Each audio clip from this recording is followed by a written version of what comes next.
Brittany B. was just entering her teens when she met her first husband in Utah. He was about to turn 20. When her parents forced her to marry him, she was just 17 and he was 24.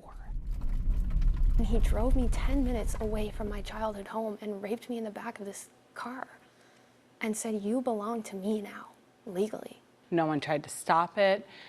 People did not boycott my wedding. Mandy Havlick was 12 when her parents pushed her into a relationship with an 18-year-old man. She was also forced to marry him at age 17.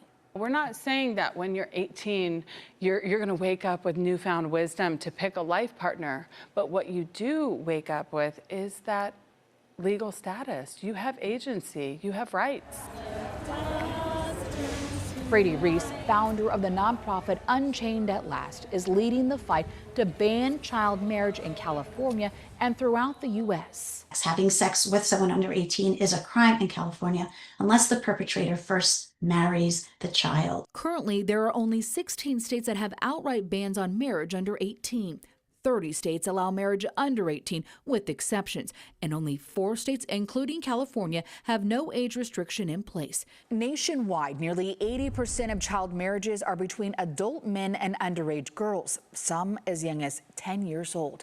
You see, in California, if you're under 18, you need a parent's signature to get a divorce, retain a lawyer, and usually even to stay in a domestic violence shelter longer than a few days. State Senator Aisha Wahab from Northern California says that she plans to introduce a new bill this year to ban child marriages. We've heard every single excuse to not protect children. And that's what bothers me in a so-called progressive state.